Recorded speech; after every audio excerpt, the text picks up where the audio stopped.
her cardigan today. Cardigan ba tawag dito, Kura? There. Okay, I'm done with work for today. I had to film and edit a video. And then I walked Kura na. I ate already. I want to study, but I feel like I'm gonna get sick. My eyes are so heavy. I think I need to sleep. I think I'm a bit sleep deprived. So that's what I'm gonna do. I'm gonna take a nap before I study. My next video to watch is Krebs Cycle. Okay, I'll see you later. I'll take a nap.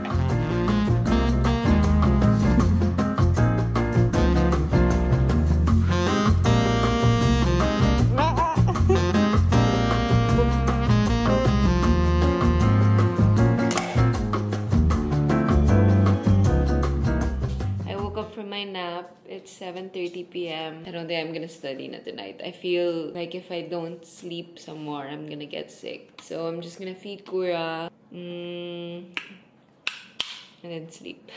See you tomorrow.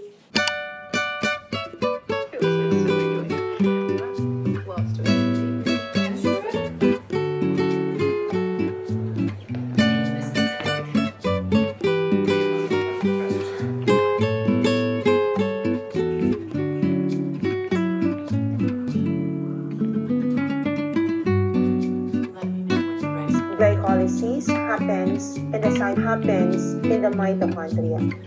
Okay, so let's go for every cycle of your cramp. Hey, good morning, guys. We are on the way to the hospital. It's my last day rotating in rehabilitation medicine. It was a very fun rotation. I got to observe some procedures like musculoskeletal ultrasound, electromyography or EMG. The residents and the consultants were super nice. They were more than willing to teach us.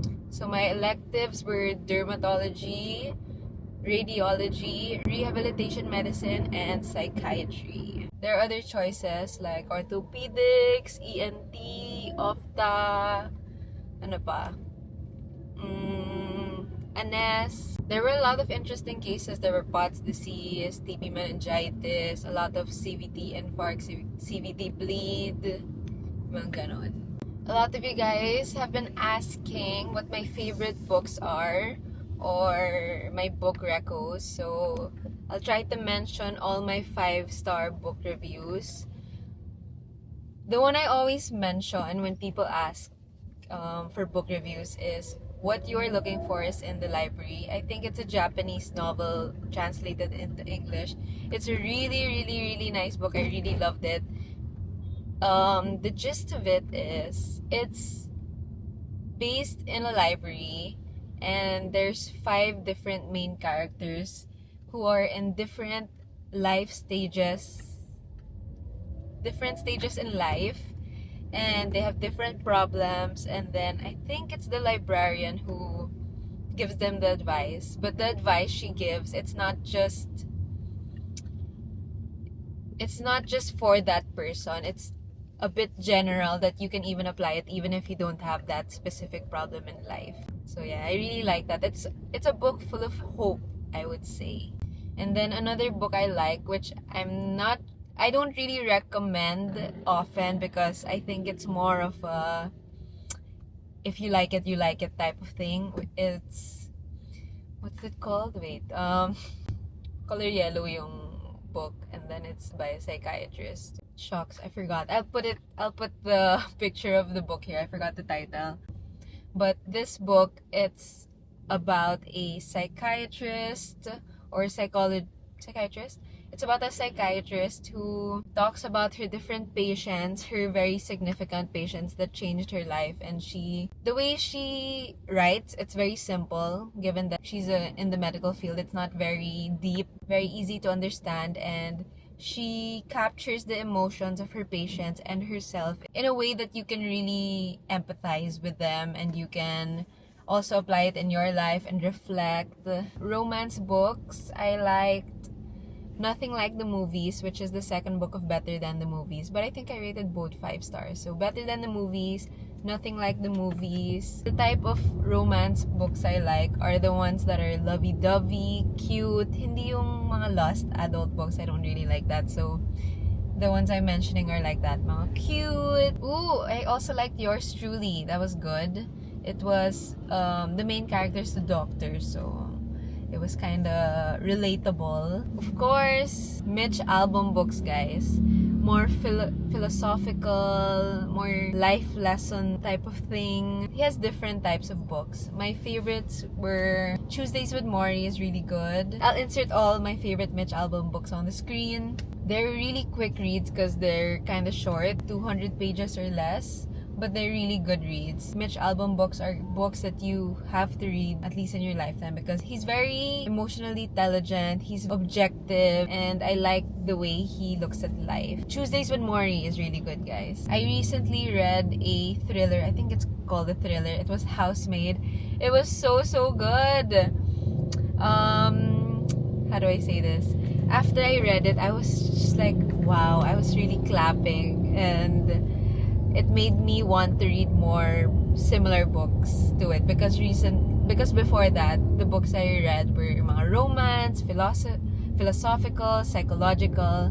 So after reading that, it made me more open to different genres of books. So yeah, if I missed any 5-star book reads, I will insert the book covers in the screen right now. And I will see you later. Bye, guys.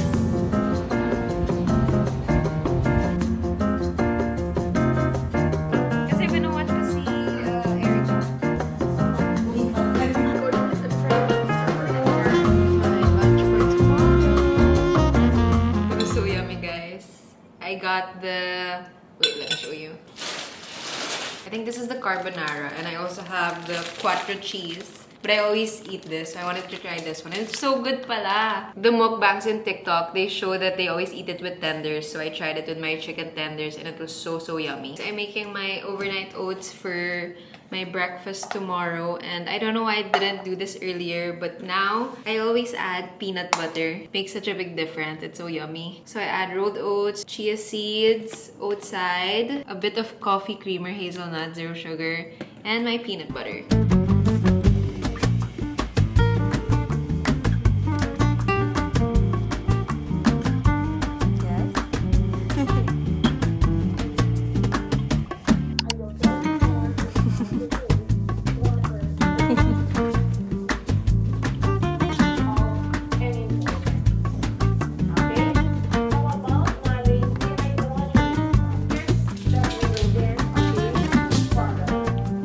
Okay guys, I'm so happy I'm finally finished with this lecture, which was the Krebs cycle. Next is gluconeogenesis, but I think I'll just do that tomorrow. But let's see, how many minutes ba yung gluconeogenesis? The gluconeogenesis is 45 minutes. Yeah, tomorrow na lang. I am waiting for my Sushi Ninja delivery. I think I deserve it. I haven't had Sushi Ninja in mga 3 weeks, so I'm waiting for that.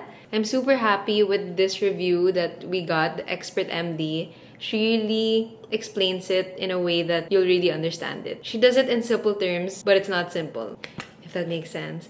And she made a mnemonic, the Krebs cycle, which I never mastered, but I think now I can master it. A citrate is Krebs cycle starting substrate for making oxaloacetate. Ay, Kura, this is not for you. Okay, my sushi is here, guys. So A, acetyl-CoA. C, or citrate, is isocitrate. Krebs is for alpha-ketoglutarate. Starting is for succinyl-CoA. Substrate is for succinate. And then F is for fumarate. M is for malate. And then oxaloacetate. Diba? Ang galing! I also asked you guys on my Instagram broadcast channel if you guys have any questions that you want me to answer or topics you want me to talk about, and I will do some now. I'll eat a roll or two while answering the questions. I got spicy tuna salad as well. Ooh, another one pala that I think is useful. I'm rehab right now, and one of the consultants taught us this sort of dance moves for memorizing the cranial nerve. So it goes like this. So first 1, you put it on your nose, so that's olfactory. 2, so it's like optic nerve. 3, oculomotor. 4, I don't remember what 4 was, but 4 is trochlear. If I remember it tomorrow, I'll tell you guys. And then 5, which is trigeminal. And then for 6, you go like this. So that's, what are you doing? You're putting it to the side, or you're abducting. So abducens. And then 7 is like this. This ganun's face, this facial. So this is 8, you go like this. So that's vestibulocochlear. For 9, you go like this.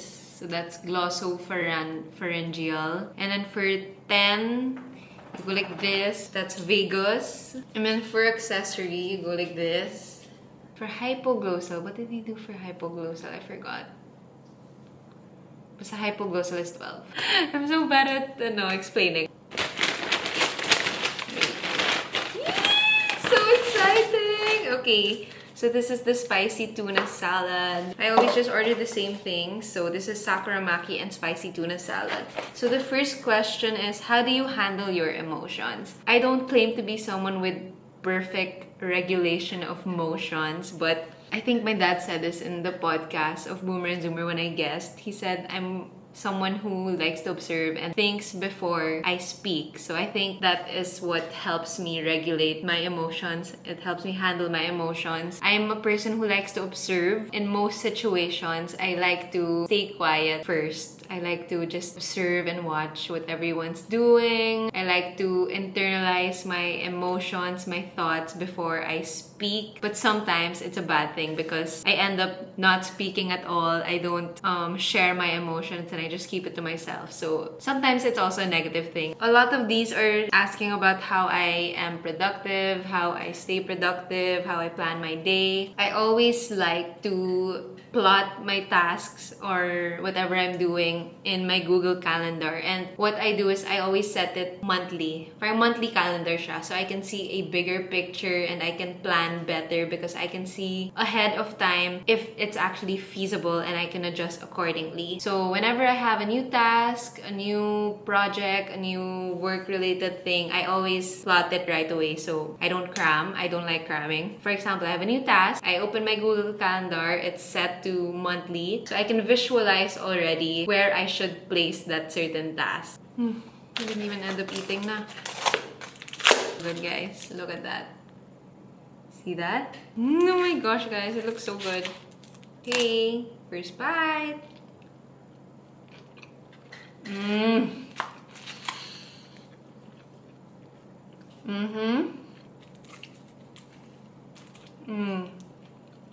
Not related, but someone said top 3 favorite songs. My top 3 favorite songs as of the moment na lang. I love Olivia Dean's cover of The Dress by Dijon.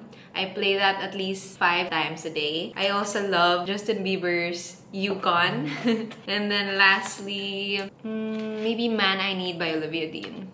I've been obsessed with Olivia Dean lately. But overall, my favorite songs are any of John Mayer's song live at Nokia Theater. The best. Someone's asking for scrubs recommendations. All of my scrubs are either from White Coat Manila or OTG. I prefer White Coat Manila. Mas press ko siya for the Philippine weather. And the length of the pants more fit for my height. But OTG is also a good choice. Cheaper than White Coat. How do I stay positive in the middle of the chaos? As a person, I'm just really a positive person. I like looking at the brighter side of things. I always try to find a positive thing in every negative thing. I don't know. I don't like looking at things negatively because it's just gonna ruin my mood, and I don't like being sad, or I don't like having my mood ruined. I always want to be happy, which is not the case. I'm not always happy. But someone is asking for time management tips. Wait, let's eat the sushi. The best sushi, sakuramaki.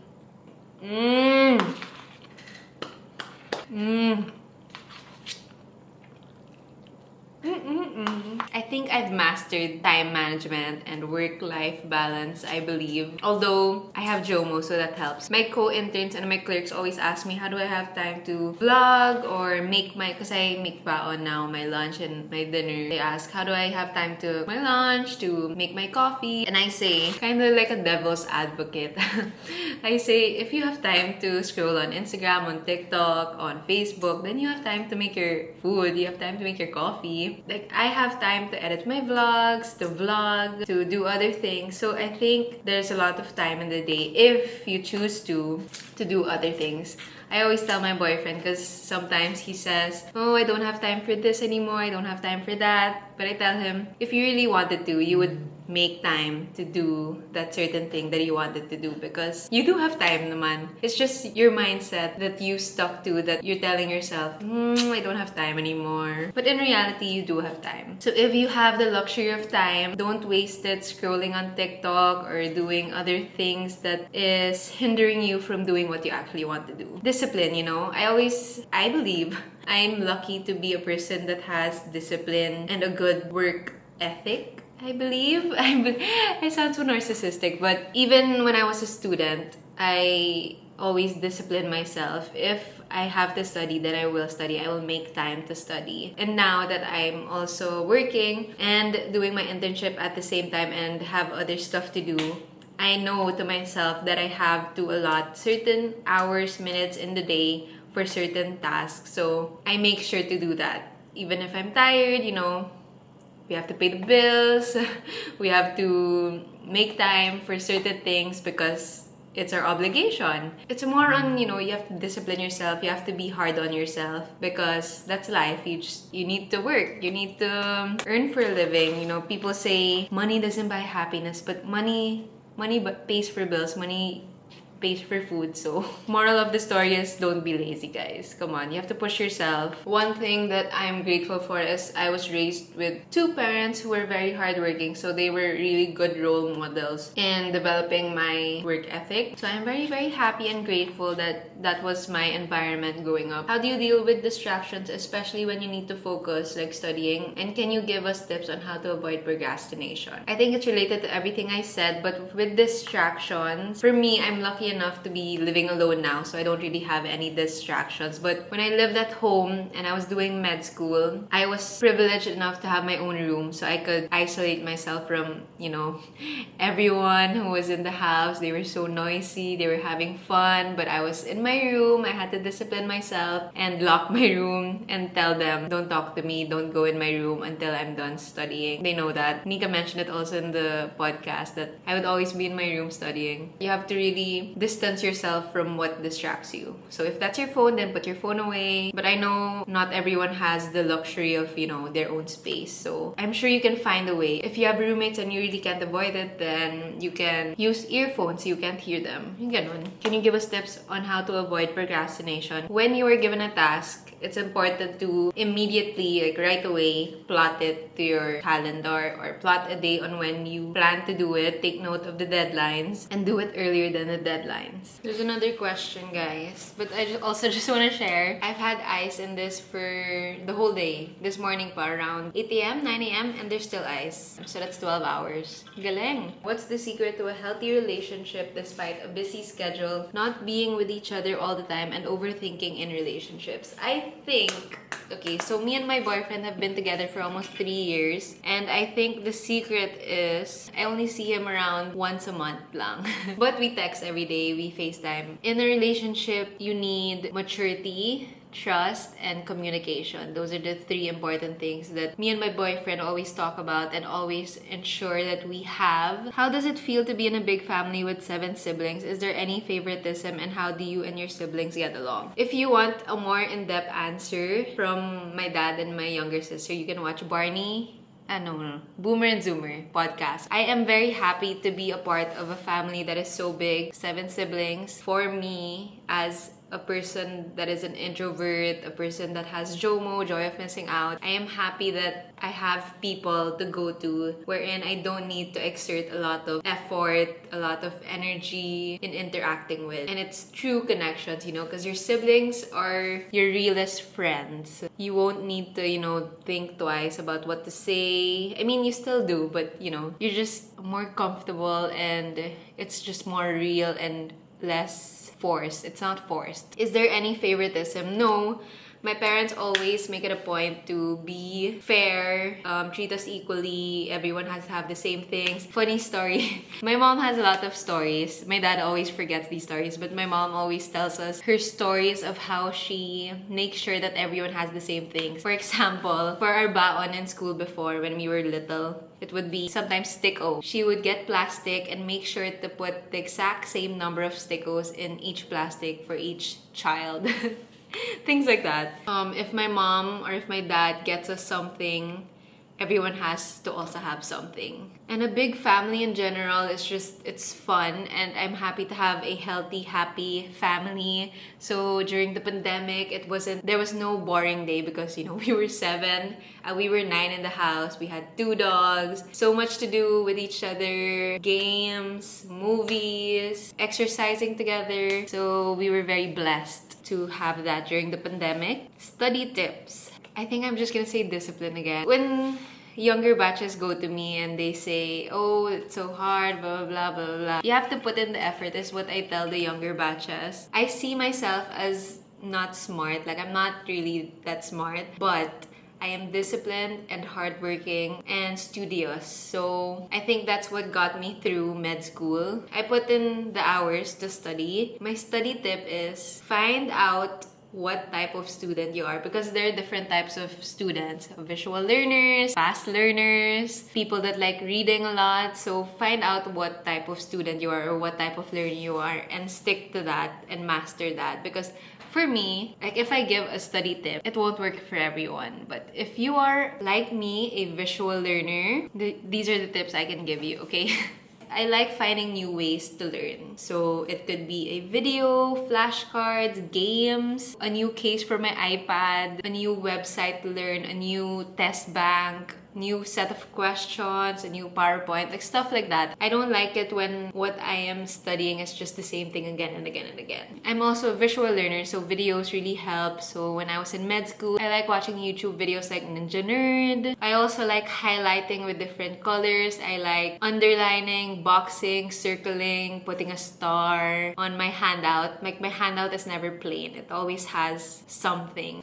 I put circles, squares, underline, star, arrows. I like putting squiggly lines and then an arrow, ganon. So to become a doctor in the Philippines, you have to finish college. Any pre-med is fine, any course is fine. Then you take the NMAT, which is the test before you go into medical school. You submit the NMAT to your schools of choice that you get in medical school. Medical school is 4 years. And then after you graduate medical school, you have to do a postgraduate internship before you take the PLE or the boards. You take the boards. After the boards, you are officially a licensed doctor. And you can practice. You could be a general physician. You don't have to specialize if you don't want to. You can moonlight, but usually people take residency. So residency is either 3 years, 4 years, 5 years, 6 years, 7 years, depending on the specialization that you want to take. And then after the 3 years, I think you have to take like a fellowship or something. I'm not so sure after that, but yeah, that's how you become a doctor in the Philippines. Guys, there's a good question here. Do you ever feel like you need to act extroverted in med school? How's life as an introvert in such a people-centered field? This is such a good question. I see myself as an introvert. A lot of people say I'm not, but med is a very people-centered job. So it might be hard if you're an introvert, but you know, you have to deal with it. It's your job. I was reading, what do you call it? What book was that? I forgot the book, but it was a book with a doctor, and then he said he was an introvert, but during work he would, you know, have to force himself to be an extrovert. And that's just the reality, you know, with all jobs, with all occupations, there are things that you can't control and things that you have to adjust with yourself. That's one thing that I have to adjust with going into the medical field. So I have to, be extra extroverted. I have to put myself out there. I have to go out of my way to, hi, hello. For me, it's not hard because my sister said I'm a very friendly person. I'm an introvert, but I'm a very friendly person. So for me, it wasn't that hard to adjust. I will admit there are times when I'm extroverted. If I had a choice, I would just stay introverted. How do you overcome the anxiety of filming in public, and what's your usual thought process before doing a content? Anxiety in filming in public, I used to have that. My sisters always tell me embarrassment is not real. It's all in your head and, dead ma. Ganun. And then the next question, what's my thought process? Actually, to be honest, my content, it's more of just whatever I do. When people ask me, how do I film? How do I make my videos? Do I, plan it? I really don't. I just film whatever is happening in my life. I think that is one thing that keeps me going because it's not really that tedious because I really just film whatever's happening in my life. It's just very natural, not really forced. Being productive daily, how do you not get lazy? I honestly do get lazy, but on the days that I am lazy, I make sure, for example, today I wanted to study 5 topics, but then I end up being lazy. I make sure to do at least 1 topic. Compromise na lang. So since I'm not in the perfect mindset or I am not motivated, instead of doing 5, I'll do at least 1. I know that if I don't do something, at least one thing, I am gonna be hard on myself and I'm gonna feel guilty. Okay, that is the end of the video. Thank you guys for sending your questions. I hope I answered your questions, or I hope you learned something from me. If you want to add anything to anything I said, comment down below. If you have any more questions, comment down below. I will see you in the next vlog. Bye!